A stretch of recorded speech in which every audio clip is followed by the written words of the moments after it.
Welcome everyone to another episode of the Campus Waterfowl Podcast. I'm your host Derek Christians, and this weekend to continue our Collegiate Waterfowl tour, I am in Montana this weekend hunting with some students from Montana State University. Having a great time this weekend. Very impromptu type of trip where, very last minute, but no, we've been having a great time here. But finally getting a chance to sit down and do a podcast. And in this podcast, we're going to be talking a lot about field hunting. I'm going to touch on a lot of strategy when it comes to decoys, calling, what these guys are doing in the area to try to make the most of their hunts and everything. And hopefully you guys can take this and then kind of try to take it and use it in your areas as well. So stay tuned for that. But before we get into the podcast, we got to thank Ken Cartridge for sponsoring this year's tour. They've been helping us this year. Supplying the ammo for these trips, so really appreciate that. Other than that, we can jump right into the podcast. If you guys are listening to the podcast, be sure to check out the YouTube channel. We are recording this live, so if you guys want to take a look at us just hanging out here on this nice sectional here, on this very well-built coffee table, be sure to tune into the YouTube channel. If you're watching the YouTube video and can't finish it, be sure to take it on the road. It's on Apple Podcasts, Spotify, and all those places as well. So, all right, let's get into it. Let's do some introductions to start. So, Jake, you want to introduce yourself, major, and then kind of where you're from as well. Great. My name is Jake Davitt. I'm a senior here at Montana State University. I'm studying Industrial and Management Systems Engineering. I would like to take that into the outdoor world in some way, shape, or form, whether that's conservation through project management or a plethora of other options as well. And then I originally grew up in a small town in northeast Ohio called Chagrin Falls. That's about it. Yeah. I'm Jared Rosgard. I'm from a small town in north central Montana called Haber, Montana. I am a fish and wildlife management major, and I plan to either become a game warden or become an upland game bird biologist. And yeah. I'm Luke Jones. I'm from Central Washington, and I started college, but decided farming was better for me. Blue collar you is what you're calling it. I'm 19. But yeah, farming's what's up. My name is Tyson Beaumont. I'm also from Central Washington, and I'm a sustainable foods and bioenergy systems major with a crop production specific. It's a mouthful. I'll probably use that to farm or do something in the ag world, and I'm also a goose hunting guide and outfitter. Where are you guys both from? Specifically Quincy, Washington. And you said Central Washington? Yeah. Throw a dart at the middle of Washington, right in there. the middle? Yep, right in the middle. And then what year were all you guys again in college? I'm a senior. Senior? I'm a freshman.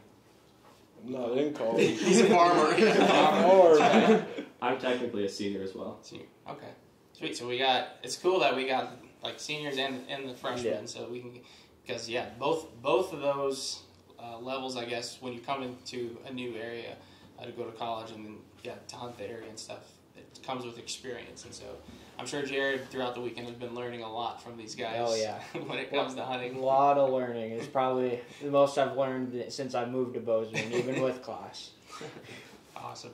Well, I guess to kind of get started, I always like asking people how they got into waterfowl hunting, because it seems like some are super young when they get into it. Some are maybe even sometimes in college for the first time. So how have you guys gotten in? What got you guys into waterfowl hunting? For me personally, I started when I was real young. My dad took me on my first, I'd say duck hunt when I can't remember how old I was, to be honest with you. Ever since I can remember, we had a property in Ohio there, and we still have the property in Ohio there.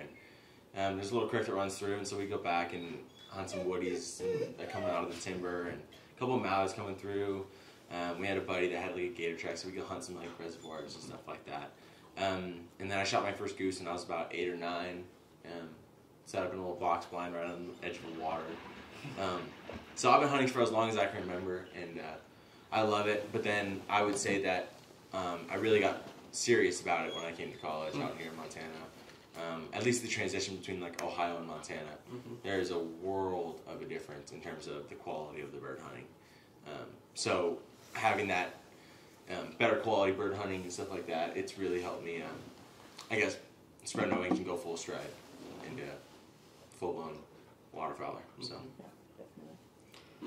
Yeah, so growing up in northern Montana, I was always a big game hunter, hunting deer and antelope and stuff. And my dad, he worked for FWP forever, and he was a huge waterfowl hunter. But I never really got into it until I was in high school, and I finally brought those old decoys off the shelves and went out with a few of my buddies and got into it a little bit. You know, I'm still learning a lot, and I'm glad to be out hunting with these guys and learning more about the area. And yeah, that's kind of where I started. Yeah, my family was never into hunting. They hated it pretty much. My dad shot his fingers off when he was, I don't know, my age, probably 18, something like that. So they were just not the greatest around guns. And then Tyson and I went to the same school. Started hunting, and ever since, been every winter. Was it the waterfowl hunting that you got introduced to first? Oh yeah, really? I've never really done big game hunting. Shot a couple coyotes here and there. Mostly just waterfowl. Nice. So, this is way back. I started hunting with my older brother, mainly, who guided a couple seasons, mainly to pay off a trailer and decoys. I was like 8 or 9, and hunted with him a couple years, and then when he started guiding, obviously didn't have time for his little brother. So, we were probably 14 or 15. We got into it pretty heavy, and one of our buddies' grandparents would drive us to this slough probably 3 or 4 days a week, skipping school a good amount of time. And he'd drop us off at like 4 in the morning, and we'd hunt till 9 or 10, and then pull out, and he'd pick us up and take us home. And I think the first season we all hunted together, we maybe killed 2 hen mallards total. Like, it was tough. It was tough. It was seriously tough. And then when I was 16 or 15, I bought my brother's trailer from him. He moved out of town, so he was like, gave it to me for a good deal, and it ended up just igniting that fire and that passion, and ever since I haven't been able to stop. It's like 3-4 days a week, and it's been like that since I was 15. That's pretty neat. Yeah, and like we did a little bit of bird hunting in Ohio. We did like occasional upland, but I mean we have the whitetails in Ohio. That's what Ohio's really known for. So I grew up hunting, I mean, everything under the sun. I mean, if it's brown, it's down. You know, if it hops, it drops. So I mean, we were hunting whitetails, like, that's what I started with. I shot my first whitetail with my grandfather and stuff like that. Yeah. And then, like, we go hunt ducks every once in a blue moon, you know. My dad doesn't like the cold, getting up early like that. We got, like, these nice box blinds for deer and stuff like that. It's cheating. Heaters and heaters. Oh, dude, you name it, man. Yeah. So, and then Montana kind of spread the whole full-blown waterfowl. So. Yeah, there's something about waterfowl hunting that it's just once you're in it, it's hard to quit. It's a drug, man. It's a drug. Sometimes we wish we could quit. Yeah, I think we all know that for a fact, but it won't happen. My calculus classes would certainly attest to that. I had to take every calc class twice and calc 3 times, and I finally got through them all, and I'm done with math. And it was a long journey, but I mean, I think waterfowl hunting definitely played a major role in that. Did it ever play a role into like how you would schedule your classes at all? Absolutely. Are you kidding me? I mean, I have Tuesday and Thursday off for a reason, you know. So I think most of us here. Well, I don't know. Jared, did you think about that when coming to college? Yeah, I tried my best to get the best schedule I could, but it just would never work out. I tried every schedule in the book there was, you know, but luckily I am off early on Thursdays and Fridays, so I get out as much as I can. There you go. Evening hunts are sometimes pretty good. Exactly. Even just going out in the evening and trying your best, you know, just still putting stuff down. Awesome. What about for like just terrain? Like, are you guys hunting fields? I would majority of the time, or is there water hunts at all that you guys are doing? I'm not a fan of water hunting. No, No. avoiding the water at all costs. One hunt put me over the edge with water hunting.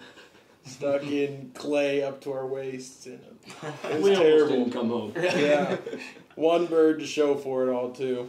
Mhm. It wasn't fun. Yeah, I would say the same. I'm probably 95% field hunting. Fields. I love to water. Like, there's nothing better than mallards over water, except for maybe mallards in a cornfield. But I'm just a field hunter, tried and true. Yeah. I'm the opposite. You know, there's a lot of fields in Ohio like that, but I mean, anytime we go duck hunting, it was always over water. You know, even geese. You know, we'd sometimes hunt it as a loaf. You know, and I'd say like water was trying to. Like I brought my waders out here, and that's all I had. I didn't have any field systems, nothing, no Sitka gear, anything like that. I had mossy oak waders, and I'd go hit a river and try and shoot a couple teal or a couple mallards, whatever came in. And then, but once I hunted a field for the first time, I was like, this is nice, man. This is There's nice. something about it. There's nothing different. Yeah. There's nothing like it. Yeah, I pretty much started on the water, so that's kind of like what I've usually resulted to whenever I wanted to go out. But I've hunted fields a few times, but I feel like hunting over water is probably my favorite. I like that a lot. You gotta get on some better field hunts. Yeah, I guess so. That'll do it for you. Geese over water, too, man. I mean, it's pretty fun, man. No way, dude. Yeah, we Hunting a never loaf shot. like that, when you shoot a goose, it's going down like a Boeing 737, just skids against the water. You won't change my mind, Jake. It's all right. It's all right. I'm not here to change any minds. Stick it to the fields. Now I think it's funny when traveling to different schools and stuff. The guys down south, they love just seeing the field hunting. Yeah. They just want to experience that because that's all they do down there. That's all they do is just hunt water. And it's like they just want to experience like not putting on waders and just walking out, sitting in the layout blind or Yeah, something. definitely. So, You should do something like that. just break like trade hunts. Yeah, that- trade back and hunts, forth. that'd be Well, kinda cool deal. I encourage students all the time, like reach out to one another. Like if you're willing to travel, like you can interact, network with students, and more than likely, if you want to come north and hunt in the early season, and then go have those guys come south, and you guys take them on a hunt in the south. Yeah. So When I was at third term there, I met a good old boy from Georgia named Hayden. Good kid, great kid, and he's coming up actually in December to hunt. He's same thing. He's like, I want to hunt some fields. Yeah. I was like, yeah, like, absolutely, come on up. And he's like, come on down for spring break. We'll shoot some hogs or something on the ranch. And I was like, dude, Yeah. let's do it. You know, so the networking part, of like, I think it's possible. I think there's definitely enough attraction from the south to come up to hunt fields like this for sure. So yeah, I don't know where everyone's from who's listening to the podcast, but hopefully you guys can learn a thing or two. That we're gonna be talking about a lot about field hunting in this. I feel like in this podcast. So if you were to describe, I guess I feel like a lot of people understand what field hunting is, but like how do you approach field hunting? I guess for the first time when it comes even in like the prep work. Going into a field hunt, what are you guys doing? You want to start us out, Jared? Jared? Well, you can maybe just touch on like the scouting. Just how much time are you guys scouting? Just to give people a perspective, because like I feel like a lot of people talk about or hear about just how important scouting is, but like what are the numbers that you guys putting in a week to find a field? I mean, it's probably a 3-to-1 ratio.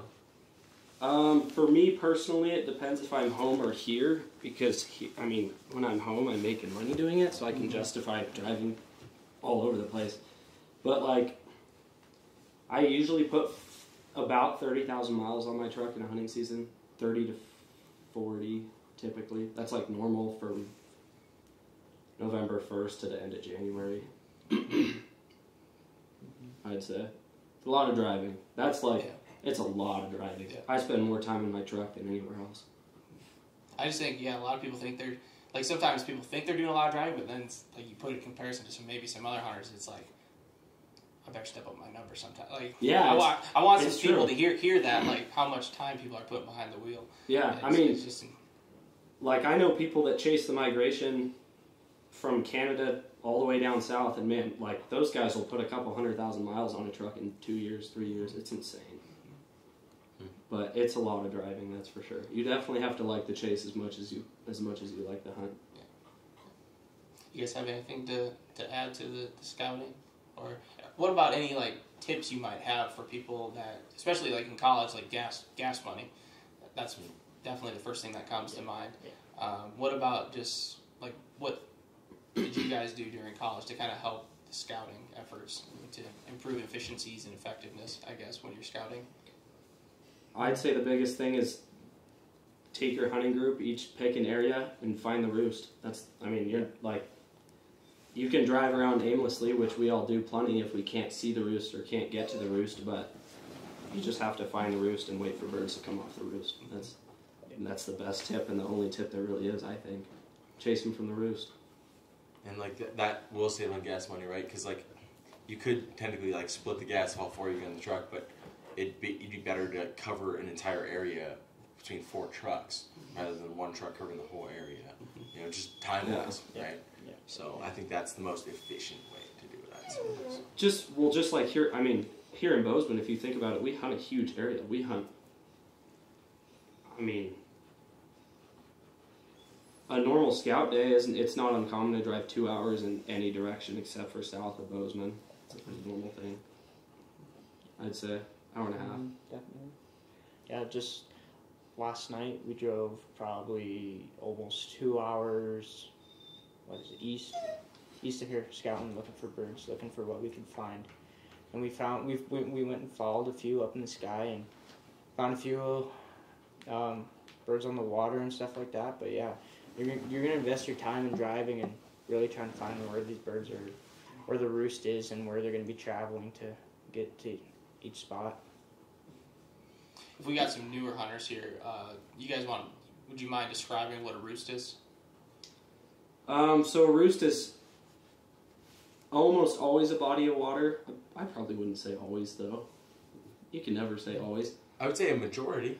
Yeah, I'd say a large majority. So a roost is mainly a body of water that birds sleep on, essentially. Like it's typically a big body of water or a super secluded body of water that they feel safe on, like refuges, big rivers, big reservoirs, anything like that. Just where the birds sleep at night. And they tend to use the same roost until they either get pushed off that roost or it freezes over. So the biggest thing is you find the roost in your area, or there's multiple, but find a couple good roosts, and once you find them, they're there for the whole year. Like here in Montana, we hunt the same couple roosts until they freeze, and then everything bumps to rivers. Yeah. And then off those roosts, right, you follow the birds to the fields that you think that they're feeding. Well, you follow the bird to the field, and you watch them go in the field, right? And then you're like, okay, let's see how many more come, and there you go. There's your eggs. You put an estimate in, and then you call your buddies and be like, hey, we're going to... Over-exaggerate it by 30%. Jake. Hey, all right, I got my dad's genes in you, all right? It's every time, man. It's an over-exaggeration by like... And if it's like 300 birds, if it's actually 300 birds, I'll say it's 360 every day. You knew that was going to get brought up. Oh, of course. It has to. You probably didn't think by me, though. Yeah, right. No, just poking fun at Jake from this weekend. Hey, I just get excited, man. That's all it is. No, it's hard. It's hard to gauge numbers in the field. But no, yeah, you find the field where the birds are landing, and then you try to make a decision if you need to get permission. Yeah. So can I add to that a little bit? Mm-hmm. If there's new people, we wish it was as simple as finding a roost, chasing birds to fields, and hunting that field. Like, there's a lot of variables that come into that. Like, a lot of times, if it's really cold, like it was this morning, and there's snow on the ground, birds are going to go hit something green, and they'll sit there, and I don't know what they're doing, honestly. They just kind of sit there. They might feed a little bit, and then they'll go to feed after that, so it pushes the feed back. But then, like, if you set up in that field that they're not truly feeding in, then the next day the snow melts, then you're never going to see those birds. They're going to go straight to that feed. Little things like that. And then, like, the difference between a roost and a loaf is a big difference. I want to throw that out there as well. A roost is what I explained. And sometimes birds will go out to feed in the morning and then go back to their roost to loaf on it as well. But a lot of times they'll go somewhere else. And a loaf can be a field a lot of times, but they kind of just go to sleep the day. They'll feed in the morning and then fly somewhere for the day and sleep and then go back to feed or go back straight back to the roost. But there's a big difference there. Now usually loaves are like when it's pretty warm out, right? Is that from my understanding, or can it be anytime? And before you, anytime. I guess before you get into detail about loaves, define a loaf? A loaf is very similar to a roost, but the difference is birds they don't go to it at night and they don't feel near as safe on a loaf. So you kind of want to figure out, especially if you're going to hunt a body of water, you want to know for the most part if it's a roost or if it's a loaf, because if you shoot the roost, those birds migrate. Like, they leave as soon as they get shot off their roost. It's like coming into someone's house, they're going to run away. It's just like that. But if you shoot a loaf, they're going to go feed and then go back to the roost and then pick a different loaf. So you don't want to shoot the roost. I mean, unless it's the last day of the season. I've never shot a roost. So now, yeah, kind of identify where you might have the greatest chance, I guess, of getting the birds, whether if it's on the feed or even now comes traffic hunting. You guys want to touch on traffic hunting? What is that? Well, my understanding of traffic hunting is when you know where the roost is and you know where they're headed towards, or the field that they've been going to throughout the week. Say you can't get permission on that field because the landowner says no. To my understanding, the traffic is going to be, you're going to find a field that you can get permission on in between that flight path. Not always. I'm sure there's a lot of variability to this, but you find a field in between them and try and pull them down to you first before they get to the field that they want to get to. So you almost you try to shortstop them, if that makes any sense. Now, I mean, weather plays a huge role in all of that, and I think this weekend is a great testimony to that. Definitely. But there's so much variability, but I would say that's what a traffic hunt would be, and sometimes you're pulling them down from 150 feet in the air, sometimes they're flying low, I mean, weather depending, but I mean, if anybody has anything else to add. If we were trafficking birds at 50 yards in the air every day, man, that'd be easy. That 150 feet, yeah, I guess that's 50 yards, huh? I'm an engineering major, I can't even do simple math, but yeah, 50 yards is pretty low, but I mean, either way, sometimes there are little specks in the sky, you know. And, I mean, I've seen birds hit an elevator shaft and just drop. So let's see. 150 yards, 100 yards in the air, maybe, just dropping. I don't know. I mean, sometimes I've seen snows. Oh man, anywhere from snows are the worst. 400 yards in the air. Yeah. Oh yeah. You never know. Yeah. I mean, I think that sums it up. Traffic hunting is. I love to traffic hunt, especially in Montana, because the birds are very, very, very, very trafficable because not many people do it. Traffic hunting is just big spreads, and you try and create your own feed and pull them in. But I think it's super fun because it's a lot of calling, a lot of flagging. You have to fully convince the birds that that's where they want to be, not you're just sitting on the X and hunting them, which is fantastic, obviously. But yeah, what about success rate where traffic hunting versus just you're on the feed? I would say everything about a traffic hunt has to be damn near. Everything has to be pretty perfect. Everything has to be pretty perfect when it comes to traffic hunting. You know, hide has to be on point. The spread has to be, pretty large, like he was saying, right? You got to convince those birds that they're going to come in. If they see anything wrong, they already don't want to be there as it is. So if they see anything wrong, they're gonna head out pretty quick, or they're gonna go to where they want to go. And having weather that pushes them down, forces them to want to be down on the ground. I think that's probably the biggest thing with traffic hunting is you want, if you're going to try and traffic on a blue sky, warm, no wind day, good luck. It's not going to happen unless you're in a completely concealed pit in the middle of the field. But that's the biggest thing for traffic hunting, I think, is your hide has to be good, but if you can get off the edge, it's better. It's hard to pull traffic birds to an edge. Yeah. But, out here, we do pretty well with traffic. I don't know, I'd say probably half the hunts are successful trafficking. Do you guys, is there a time of season when you guys are doing more traffic versus on the feed hunts? Or is it I would say early season just because we don't have near as many feeds. This year's been the year for traffic. I think I've already ran traffic out here 5 or 6 times. Well, it's been so warm all year. I mean, we just got our first cold snap today, basically. We still haven't even gotten a real cold right. Yeah, and we still haven't seen the numbers. We still haven't seen the numbers that we normally see. So, but it is still early to come, like maybe December, January. Like it starts to really pick up. Starts to really get cold. All those birds from Canada start to push in. It's pretty nice. Well, we took a quick intermission and we got a special guest here with us. Tyson, you mind giving us an introduction of who we got here? This is Rip. He's almost 8 months old. He's hopefully going to be a superstar, but with me training, it might take a while. Yeah. Lovable dog. He's a great dog so far. So Jared, to start us off, what do you think that you've learned so far over this weekend in terms of setting up? Yeah, definitely. So this weekend was one of my first few field hunts, and I learned a lot.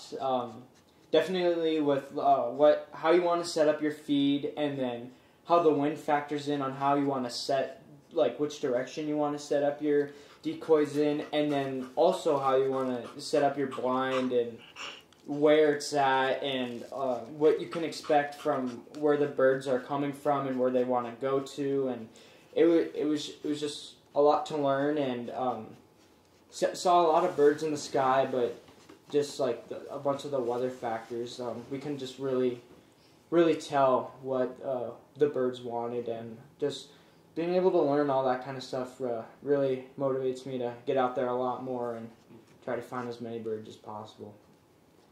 Now, I think that's the next thing we're going to be talking about is kind of how you approach a field. Especially, and yeah, you got how you approach a field when it comes to setting up your hide, setting up your decoys, but then also things that are out of your control are the wind, and so things that you got to kind of plan for. Like we got the weather apps and things like that, but when it comes down to it, it's what are the birds going to do, or what do you think the birds are going to do? So let's we talked about trafficking. We talked about difference between traffic spreads and like kind of on the acts or feeds. So let's say you're approaching a feed, you're on the feed. What are things you're thinking about where to set up in that field going into the hunt? I think of the hide. Hide's the first thing? Yeah. If you can't hide, then there's no point, really. Because the decoys can go in the field, wherever the field's at. The hide has to be there. Yeah, I agree. I think number one is the hide. We take a hide over a backwards wind all day long, no matter what. Like, birds will land over your blinds, but birds won't land when they see your blinds, obviously. Yeah. Like if it's perfectly flat all around the edge of that field, there's nowhere to hide. There's nowhere to really hide, So I think kind of what they're getting at there is look for the edges of the circles. Look for the edges of the tilled land, the farmed land, whatever. And if there's like a fence line or something, or any sort of edge in terms of where our combine might not have gone through, and there's just shrubs, grass, tall grasses, stuff like that. Things that you can literally hide a 7-foot long, 3-foot wide, 2-foot tall blind, from 7 of them, 8 of them. 8, sometimes even 15 of them, like depending on how many guys you even got. That's easily the most important. What about options for hide? That's what I was just going to go into. A lot of people hide the middle of fields, and a lot of people get away with it. But where we hunt in Washington, we hunt super pressured birds, and I'd say like for geese, we'd set up in the middle of a field maybe once a year, maybe twice a year if we're lucky. Really? It's a rare thing. We usually hunt edges, so we talk about edges a lot as a hide. But even if you say the night before you see the birds, they land in the middle of the field, you'll still go to the edge. Yeah. The only time, like the one situation is corn stubble that was laying down when they combined it, like that was blown over or whatever, or something that was laying down, so it's cut super high. But even then, it's just conditions have to be right. Cloudy, overcast with a good wind, and then we'll pull it off. But and you can get away with a couple birds coming over. Like if your hide's not great, you can get away with a couple birds. But when you have 40, 50, 100, 1,000 birds coming in, you double that in terms of the number of eyes that are looking at you. Yeah. That's, I mean, all it takes is one bird to flare, and all the other birds will likely follow. Mm-hmm. At least that's what we've experienced out here. So. Then the blinds, keeping your faces down is a big part of it. Just moving in general too. Yeah. It's like a lot of people don't understand colors in the natural world, and like I guess how animals and birds see color. Like a lot of people will show up with a black hat. I mean, I was wearing a black hood today, but people will show up with a black hat and stick it this far out of the blind, and they're like, "Oh, I'm down. I'm level with the blind, whatever." But when a bird flies over that, it looks like a black hole. And people say nothing in nature, like in the plant world, is true black, which is true if you think about it. So having something black in the middle of a field or even on an edge just doesn't make sense. But little things like that, like keep your head down. I mean, when I try and get everyone down before the hunt, like you guys saw today, I have everyone get down like birds are coming in just to make sure, and try and pull the flaps over your heads, like designate 1 or 2 people in charge to let you know where the birds are at and to call when needed and flag and whatnot. But other than that, just stay down. And I know it's exciting too, because I remember doing it too. Yeah, exactly. Like everybody's trying to look for the birds. Everybody's trying to see where the birds are at. You don't have to see where the birds are at. Somebody is, and the less movement, the less moving around, the less people on the birds, the better. I mean, you got one caller, let that caller do his job. Yeah. And everybody else kind of stay down. Yeah. And that, go ahead. Yeah, definitely. When we were out on that field this weekend, and you were doing a great job of telling us all of where the bird's at, while calling too, and I was so excited because I was sitting there looking out of my little mesh vent and trying to see where they are, but I was just like, all right, well, I just gotta wait because I was sitting right next to you, and yeah, it was like, because I you can hear them, but then when you're looking out and you're actually seeing them, it's really cool to just be able to actually, because you can see them without seeing them at the same time, Right. because you got your eyes in the sky. Yeah. And once you hunt fields more and once you hunt geese more, you'll figure out like the noises they make when they're doing what. So like a lot of times I'll brush blinds in so no one can see out, including myself. I have like a little window to see out, and I can see this way, straight back, and a little bit to my sides. But they like, depending on the birds, they just make different noises when they're landing, and obviously when they flare, they get very upset. Like you hear the wings when they flare. We heard that on our hunt on Saturday. Just all that stuff is important. There's so much to it.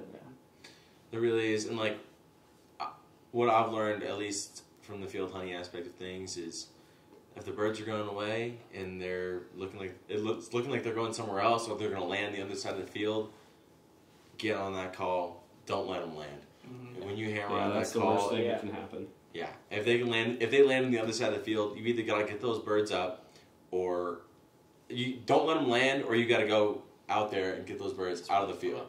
Yeah. Because even if they're, I mean, we've had it. If you have 50 birds land 2 fields away, and that's in between you and the roost, the birds from the roost are going to pick the live birds 100%. Those live birds are trafficked. trafficked. Yeah, exactly. Yeah. Live birds are trafficked. Exactly. Yeah, we had about, you think it was, Derek, about maybe 100 geese land on the other half of the field on Saturday. Yeah. And we kept on having more and more come in, and I mean, they maybe circle us once, but then they'd see those live birds and they just go straight every time. And every single time. And in the the best case scenarios, we would have maybe had time in between flocks to get those up that way. Yeah. And we knew that, but it's like those flocks all one after another came in. It's like we never got a chance. Yeah. I've gotten to the point where as soon as 2 or 3 or even 4 birds touch down somewhere in your field, like it doesn't matter how many flocks you burn to get them out, you get them out as soon as you can. Because you'd rather burn 4 flocks and get the 5th instead of watch all 5 go and land over there, and then it's like, well, that was cool. Yeah, that's your evening, right? Yeah, exactly. Exactly. Back to hides though, and what you look for, like just brush your blinds in the best you can. Your shadow will kill you if there's no clouds. That's one of the biggest things that people overlook. I personally will never set up in a hole either, except for today because of the wind. But like low spots in fields and stuff like that, birds just don't like it. Like they'll work your spread just fine. They'll get probably close enough to pass shoot if that's okay. But like they'll glide right over your decoys and go to the high point 30 yards outside the decoys, 9 times out of 10. With it, what about just real quick layouts and A-frames? Are there different scenarios where you'll use those? Yeah. Yeah. What's your opinion on layouts Well, for A-frames? Definitely hunting out of both in the same weekend. I saw the pros and cons of both. Saying like with the A-frame this weekend, we kind of had like a different kind of situation with it. With thinking we had enough cover to our backs, we wouldn't need like the back of the A-frame. So like I mean, with how bad the weather was on Saturday, it was like kind of hard to tell on how exactly like the A-frame hunting was gonna go. But honestly, like I liked the layout. Like I liked it. I feel like it gives you a little bit more hope because you're not necessarily seeing the birds the whole time, rather than like in an A-frame where we were this weekend. Everybody was pretty much seeing the birds the whole time, and then you don't necessarily know right away if the birds are firing. So it gives you a little bit of uncertainty, and also like just you have a lot more people with you in layouts and stuff like that, and like hunting with bigger groups is always nice. So Whenever I've hunted an A-frame, I found it to be successful when the hide or the edge of the field, even if you're hiding an A-frame on the edge of the field, when the grass is tall, you know, A-frames are 4 feet tall, you know. And another really, really important part of an A-frame is if you don't cover that top, as soon as those birds go over, they can see right in there. yeah. You know, if you guys are moving around, whatever. That's a good point to make, because I put the drone up in front, like right on top of those A-frames. hole. Oh my gosh, yeah, It's a it's hole. just a black shadow casted in there, and yeah, you always got to make sure that you have some type of cover going over top of that. And I feel like that could have been like a huge factor on Saturday. So I would say at least 95% of the time out here we use layouts because of that reason. Like occasionally you'll get a fence line where there is like the vines will go up and through the barbed wire, and there's tumbleweeds 4 feet high, and you can get away with like a panel blind, and it looks great. But it's again, it depends on where the geese are at. You know,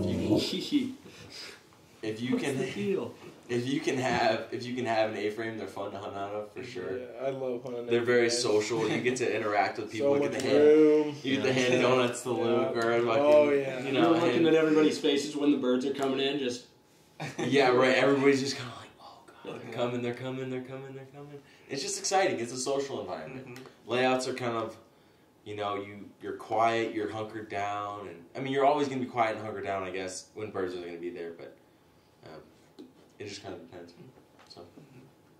I think, like you said, the biggest thing with an A-frame is the top. Like, even if you are able to fully get brush tall enough to fully connect the top at the angle of A-frames, then that frame is sticking up 6 and 7 feet. Then you deal with people not being able to shoot through it. Everyone's getting mad, and I don't know. The only time I hunt an A-frame is if I have an edge behind me as tall as the frame, and if I'm hunting like a stiff wind, so the birds are going to be low. If I'm going into the hunt being like they're not going to circle, like if they come in, they're coming straight in without a doubt, then it's fine. Because they take one look at the front. And like what when you say that's when there's a high wind? Is that what you mean by that? When they're going to be low like that? Like a situation as today with the snow and the low clouds and the fog and the wind. Like, not where we hunted, but if we would have hunted that top fence line on the field, then they're coming straight at us from the roost. So, like, they're not going to ever circle around behind us in that wind and in that snow. They're looking for birds, and they're looking for food, feed as fast as they can. Especially, it was like 15 degrees or 16 degrees when we went on the field. And you take all that stuff into account. Like, if we were going into that hunt and it was blue skies and 40 degrees, I mean, we probably wouldn't have been going into that hunt. I personally wouldn't have been going into that hunt. Yeah, that was tricky. But it was fun. Yeah, right, we had a good time. We didn't end up seeing birds for a while, you know, and that's the thing, too, is like, when morale's low, you find a way to lift the morale up again, you know. We were out of the blinds. Wrestling matches here Wrestling and there. matches. Some good clean pranks and... I mean, taking football to the field, you know. When there's snow on the ground, it's a little soft cushion for tackling. We just need some sticky snow for like some snowballs. Yeah, exactly. Today's snow was just too too cold, fluffy, and couldn't make a snowball. It was hard when you hit the ground, though. I can personally attest that I got tripped about 3 or 4 times, but well, I mean, I'd say 6 or 7, but it depends who you ask. on my scale. So we got scouting. We talked about things we're looking for. different types of field maybe setups, hide. Okay, so now decoys. How much time are you guys, or like how many options are there when it comes to decoys for like how do you set them up, and even how do you approach this setting up decoys? What are you thinking about? I personally will take full bodies over silhouettes 9 times out of 10. You know, like days like today when there's a lot of snow. Mm-hmm. The problem with the full bodies was every 5 minutes the snow would have snow built right back up on the backs of the decoys, and that doesn't look good at all. So we'll go out and brush the snow off the backs of the decoys, and by the time we get to the last decoy, the first one's covered up again. Yeah. So that's when silos are pretty nice, because there's no snow that can fill up on the back, and it still looks like they're spread. It depends, like, if you don't have the ability to hunt all full bodies, then using, like, full bodies around, like, the area where you want them to land, and then running silhouettes out to just look like there's numbers, I found that to be kind of successful, too. But I prefer full bodies just like Jake, but I never ever hunt silhouettes and full bodies together. I don't know why. It's just like, it's one of those things that I lose confidence in. I've had a couple bad hunts doing it, and I just refuse to do it now. But I think the biggest thing with a decoy spread is make your decoys look like the geese were in the field before, or in the day before. Like, it's really simple. Just go out and look. If you find the birds in the field, you know what they were doing. If they're going to be close together, or far apart, or family groups, or whatnot, just try and mimic that. There's so much stuff about decoy spreads, like set a J, or set an L, or set an X, or set an O, or donut.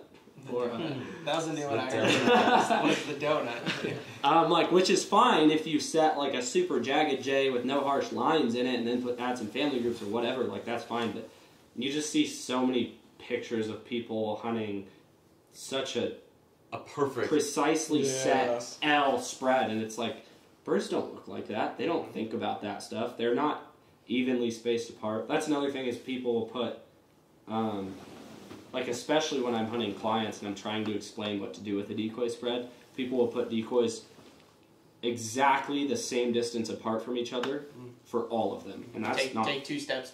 Yes, exactly, and that doesn't look normal. There will be a pair right next to each other, and then a 4-pack spread out, and just make it look natural. Just go look at birds in a field and make it look like that. And but then comes like the affordability factor. You know, like as a freshman in college, you know, you might not have the room for a bunch of full bodies, but you can fit 15 dozen silhouettes in the back of your truck.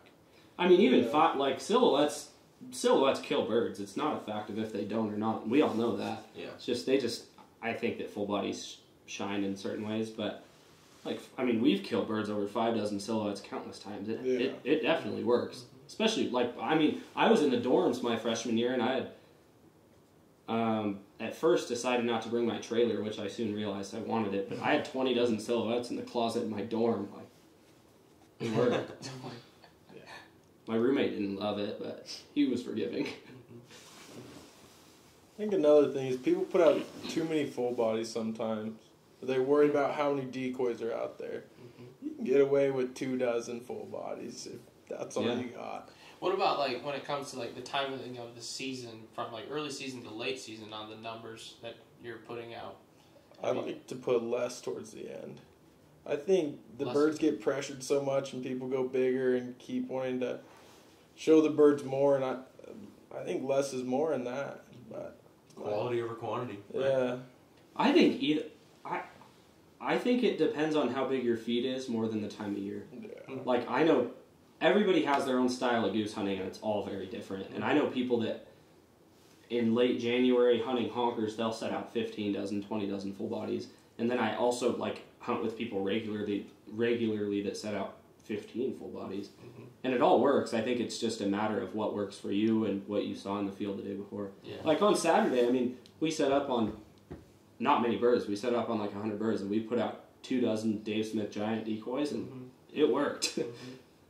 I think the biggest thing, you keep mentioning is just referring back to the night before. I think that's the biggest thing, because even if it comes down to the type of or the timing of the season too, it's okay, early season they're in family groups, so yeah, the night before they're probably in little groups here and there. Okay, well maybe throughout the season they start getting tighter together. Yeah. Well, okay, you'll see that the night before, and so you just replicate that the next day. Exactly. So I think some people just might overthink a lot of the spread of how you're going to set it up. Yeah. I think just focus on your hide 3/4 of your morning setup and focus on your decoys 1/4 of the time. Yeah.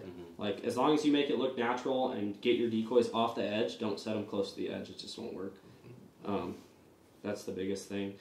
But, like, why I say the time of year kind of matters, but also doesn't is, I mean, here there's not many birds in early season, obviously, and later in the season we get, well, I mean, we obviously get a migration. We don't get super jam-packed, but, like, we've hunted early season fields here in Bozeman that have had 400 or 500 honkers in them, and late season fields that have had 60 honkers in them. It's just, Yeah.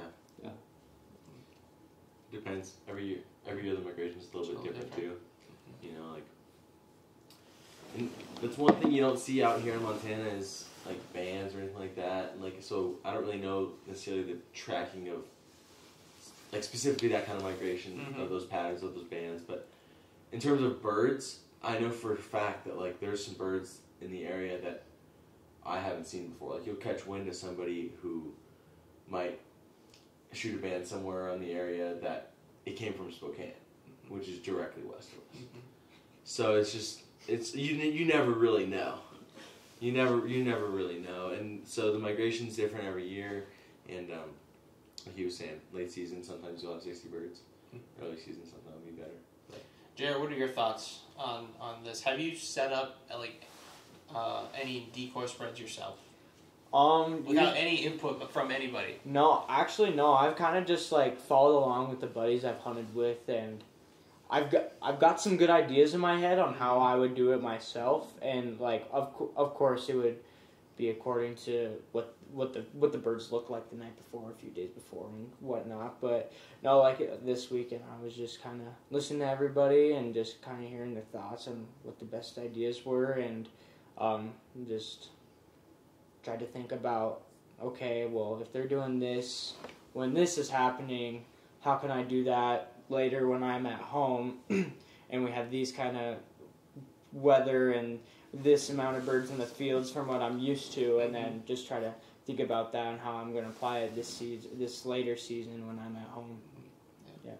Yeah, I think there's so many factors. Yeah, you got to just take into consideration when you approach a field and like looking at the weather for the next day or the morning, and you kind of just got to take it. Yeah, individualize each field, and not really. Yeah. You're not going to take from like 2 days ago. You might hunt one field, and that you're not going to take that same, I guess, spread and hide and apply it to the next field. You got to kind of take it,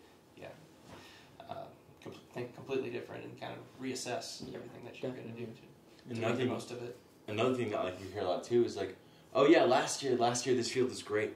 Last year doesn't matter. Yeah, you know, it really does. The biggest thing. One of the biggest things that I hear a lot from especially students is like they come their freshman year and do pretty well, and then they just expect to shoot birds on the exact same fields, and it's like, I mean, this year I don't think we've shot a field that we shot last year. Well, the field we hunted today, but we've been hunting totally different areas and totally different. It's been a totally different year. And even the field we hunted today, last year was corn, and last year there was all kinds of birds in it. This year it was hay, and there's not as many birds in it, so you never really know. Or it was wheat. I'm sorry, it was wheat. It was cut wheat, wasn't it? It was wheat. And I feel like we're putting like together a master class of field hunting here. A little crash course. I think we should talk about wind. You want to talk about wind next? We have to talk about wind. Oh, I can give you a rundown about wind. So, it was pretty much one of the first 2 times field hunting, and we get there and we have some wind this weekend, and then it felt like Haver this weekend in Bozeman. Like 35-mile-an-hour winds with gusts up to who know what. And it was like we accounted for it as much as possible. We applied it to how we were setting up the decoys, how the blind should look, how we can keep the cover on the blind on the A-frame and everything. You should mention keeping the blind steady as well. Keeping the blind in the blind tied to the fence we were on and just keeping it there. And it was a huge factor on the birds also, you know, like I don't think the birds got out of the roost till late that night, and we saw a lot of birds way up in the air, but the only thing that really tried to come into our feed were swans, and that was about it. I mean, it was a huge factor in that morning hunt, and I mean it kind of helped us out in the evening that night, being able to see where how they're gonna come out and feed because they've been in their roost all day, and so coming out that night, it was better to get some geese circling our feed and stuff like that. So how did that wind affect the decoy spread? Yeah, so like we really had to like specifically position the decoys, like put the feeders, I think it was put the feeders facing the wind, and then the lookers like looking the other way. I'm not even talking about that. I'm talking about like were decoys tipping over? Like, oh yeah, that? If you were sitting on the outside of the outside of the A-frame, you were running to go get the decoys tip back up every 5-10 minutes, yeah. Because the other guy would be like, "Hey, can you go tip up the decoys again?" You know, like, I'd be honest, I have no idea what I'd even do in that situation. If my decoys kept falling over. Silhouettes, let them bend all the way down and bend back. They don't, man. No, you stick the stake in and you push the decoy to the ground on the stake. Oh, yeah. And Silhouettes have their time and place. They do. Yeah. We had a mix of Bigfoot's full bodies and silhouettes. But yeah, it was crazy. Every 5 minutes you were running out there to get decoys back up. So to continue on wind, do you guys have anything else you guys want to mention about wind that you guys are kind of looking at to determine hide or decoys or anything like that? I mean, there's definitely ways that you can use wind to your advantage. And I think maybe thinking about which way the wind wants to, like the wind is going. Typically, birds will want to land into the wind, you know. So, yeah, I think that's a good wrap-up point on that. I think. What about? Sorry, I'm gonna bring it up. Like direct setting up with the wind to have the birds coming straight in onto your hide versus like side shoots. What are your thoughts on those? On like what maybe scenarios where you might prefer a side shoot versus like a straight on shot of the birds, if that's your how you want to try to set up. The only time, like, if you're hunting winds like we had this weekend that are 20, 30, 40 mile an hour winds, the birds are going to work the decoys and they'll be about to touch down, and as soon as they lift their wings back up, they'll be gone in like 2 or 3 seconds with that kind of wind. So you have to think about that, and they don't like when I set up or we set up for a side shoot, I think is only in a super, super heavy wind like that. You kind of just land them past your blind and then shoot, and then they have to fly back across in front of everybody, and then everybody gets clean shots at them. Other than that, I personally don't like birds coming straight at my blind. Like, I prefer a wind that's a little bit off one direction, and I'll make one side of the decoys heavy to try and hold their attention to keep them away from you. You talk maybe like a 45-degree angle? Yeah, like just anything not straight at. Like, I'm happy with the wind that's, I mean, if you're set up straight this way, like the wind that's going like that or like that, and then just work them past you a little bit, not straight at you. That's just me, though. I mean, a lot of people don't mind. A lot of people put the kill right in the middle. Yeah, I think everybody's got a different opinion on that. And like whatever works for you, whatever you think works best for your style of hunting is what works. So. Next thing, we got to talk about is calling. So what are some things that you guys are looking at on how to approach a flock of geese? How are you guys going to call them in? If you're going to call them, or like use calling to your advantage. So I know that a moan can be just as deadly as any other call, right? If sometimes no calling is even the best option. You know, if the birds want to be in that field and they're locked up and they're not vocalizing, then don't call. But if, in my opinion, if they're coming in, a moan is kind of like a settling, like almost like a finisher, for lack of a better way of putting it, and like I mentioned earlier, like if they're going away, if they're going to land on the other side of the field, I guess going fast, some spit notes, fast clucking, things like that to get them off the ground. That's kind of the best way to handle that situation. But then in terms of like calling in general, like if a flock is kind of far out coming in, I think Tyson would be able to explain that a little better to Luke or Jared. I'm not entirely sure. I'm going to start off on that note with saying less is more with goose calling. I think 100%. And I'm not a good goose caller. I'm well aware of that. So I don't use calling as much as a lot of people do. But I think the people that are loud on calls and call a lot, you have to be a good goose caller to do that. And it takes a lot of practice to get there. Mm-hmm. But like Jake said, just get loud if you don't want them to, like if they're trying to land across the field. It doesn't even matter the noise you make, just get loud. Open up your hands, get loud, like scare them away for all you care. Just don't let them land because you don't want to have to go spook them off the field. And then right as they turn towards you and they lock their wings, I get quiet. I throw in a couple moans, but like you guys, I mean, obviously, well, Jake and Luke know super well. I don't call it all if geese are coming at me, really. Especially honkers. Lessers are a totally different story. Lessers just like loud noises. Mm-hmm. Yeah, and then, I mean, I guess you could bring in ducks with that too. You know, like sometimes ducks will be flying overhead and you got the comeback call, right? It's a fast repetition of quacks, and I've turned birds around like a U just from doing that alone. And then when they get a little bit closer, you could throw in a feed chuckle. And too many people do like the fastest through the call, right? A feed chatter. They do like a refuge chatter. And that is not what a duck sounds like. A duck sounds like, if there's one duck, it's like ticka, ticka, ticka, ticka, ticka, ticka. It's like one duck feeding. And most of the time, unless you're hunting a mega feed or a lot of ducks, there really is no use for that fast, loud chatter. The teal whistle. You can just use a little whistle. Or like a Drake Mallard whistle, Yeah. Drake Mallard whistle. Drake Mallard whistle, deadly. I think it's absolutely one of the most deadly duck calls. Dude, filthy. Just a little just like that. Yeah, just like that. You need a whistle. Yeah, right.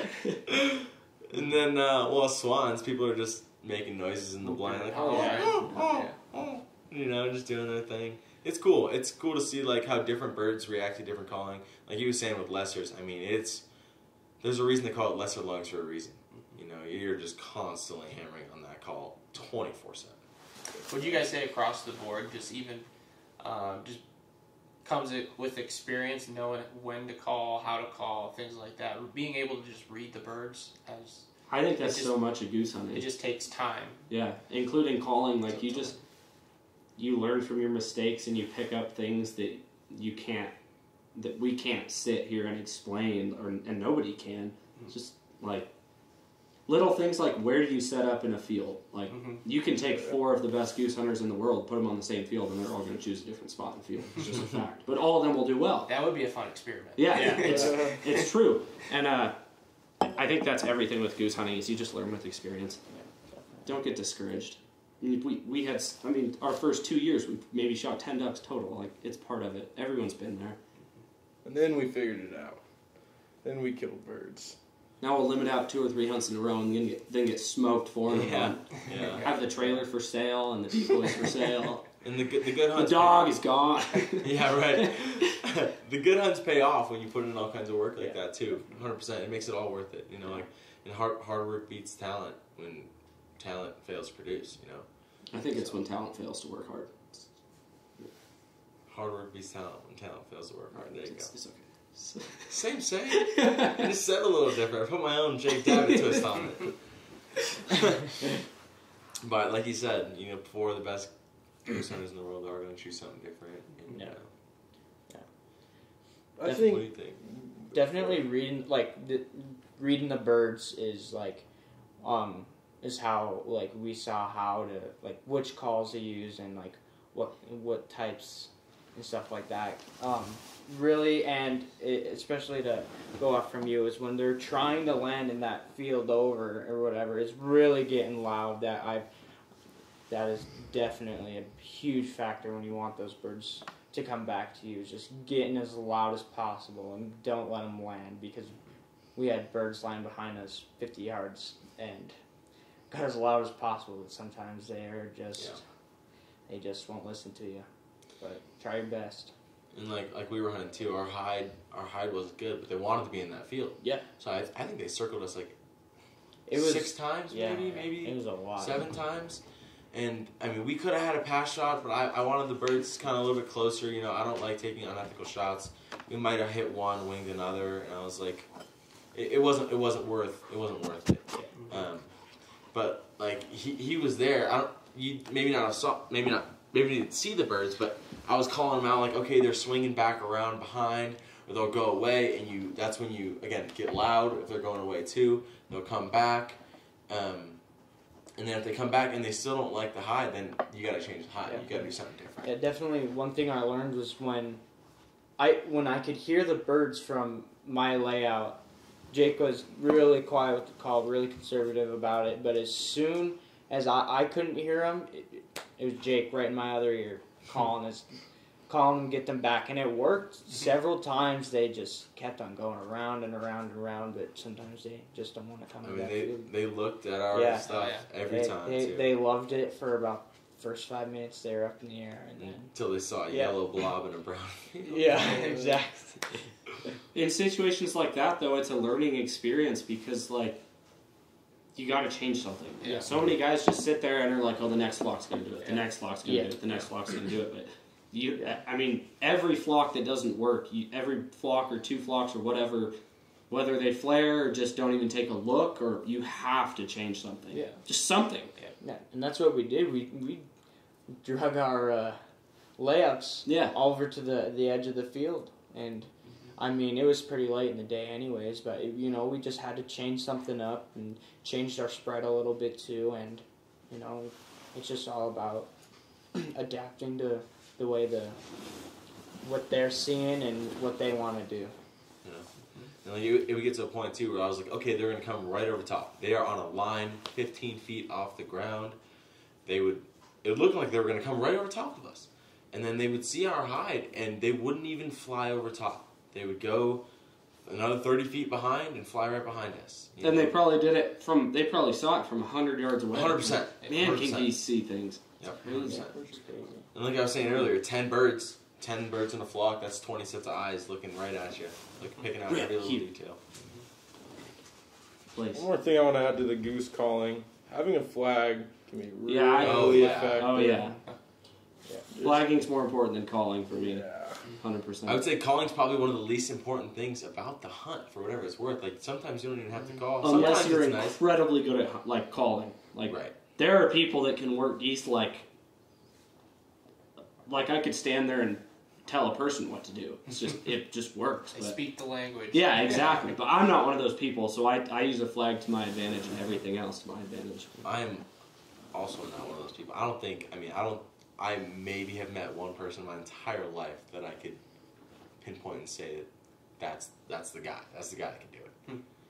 So it's a lot of work. So I'd say calling isn't the most important thing by any means. Since you brought it up, what about flagging? How do you approach your flagging? Anytime you see the birds question something and they're not going to catch you getting out of your blind to pull a flag out and flag. Yeah. And the birds will tell you if they don't like the flag. I mean, they're going to turn away from it or come towards it, one of the two, or just ignore it. And even when birds are far away, like if you have 3 flags, great. Have 3 guys start moving those things. Yeah. If they see that at 500 yards away, they're gonna. I mean, I've seen birds, huge flocks even turn towards us. Yeah. And sometimes even flagging can pull even a smaller flock off of a large flock and bring it right into you. Mm-hmm. That's the thing too, is a goose can see a flag from 500, 600, 700 yards probably, and you can't hear a goose call from further than maybe 200 yards. Like if you're out in the field getting a cripple or something, and someone's calling in the blinds, you don't hear them at all. It's crazy. And so like the same thing, like if someone's ripping on a goose call, and those birds are going away, as soon as they start to turn, if you stick a flag out and start going like this, I mean, they're going to come back and take another look. Almost every time. Again, you just have to read the birds, though. They're either going to like the flag or not like it. But we've all had days where, like, you flag them to the foot bags. I mean, literally, you flag and flag and flag and flag and flag, and then pull your flag in like you're going to break it at the last second because you don't want to open your blind. That's another thing I want to touch on too, is collapsing the flags and putting them in the blinds, because a lot of people don't. Like just put them on the they just put them on the ground. Even if they're camo, doesn't matter. It will flare birds all the time. So if you try, I mean, obviously flags break all the time. He's the king of breaking flags. But if you can collapse them, do collapse them as fast as you can and get them in your blind without flying the birds, at a safe distance, and I feel like that'll make a lot more successful. So. Well, I think that was, like I said earlier, just a master class of field hunting right there, where I think people can be able to listen to this a couple times and learn a thing or two, and they might have to take out a notebook as well and write a couple notes down. But no, I appreciate you guys sitting down and really breaking down the different steps of what when it comes to field hunting and things that you guys are looking for to make the most out of the hunts that you guys are going on. Before we go, what is one final piece of advice, whether if it's concerning field hunting or waterfowl hunting or just life advice, anything you have for advice, what would you tell someone that's listening to this podcast? My biggest piece is, I was talking about this earlier, don't ever quit learning, mainly in goose hunting, because that's the important time, but in life too. People get to a point where, like, you think you're the best at something, or you think you're getting so good at it, so you kind of let your guard down and you won't listen to opinions and things like that. But there's always people out there that can offer you a piece of advice or offer you something that can give you a head up in hunting, or just some sort of lead. Like, there's always so many there's hundreds of little things that we plan out before a hunt, and you just have to learn those from other people and from experience. Yep. But just don't ever stop learning. I think the hide's important. If you can't hide, you can't kill them. I think that's plain and simple. You got to use the hide to your advantage however you can. Figure it out with the wind the best way possible. Just get hidden. Yeah, I think one of the best things even outside the blind is, like, when you're connecting with others, like, always, like, keep your open mind and be able to learn from other people, because you don't know how many times they've been out there and they've made the same mistake as you, and that maybe they have a different solution than to what you did. And also, like, just make good relationships with people, because, like, that first impression with everybody you're going to meet out in the field is one of the biggest things on how they're going to remember you. So just always be good to other hunters and just make a good mark for yourself. And then I've kind of got two things, one kind of life, one kind of hunting. I would say in terms of the hunting thing, the guys that you share a blind with, I mean, those are the guys that you're going to be friends with the rest of your life. I mean, it's... Acquaintances, Jake. All right, fine. Don't ask me for a favor then. It's not worth any sort of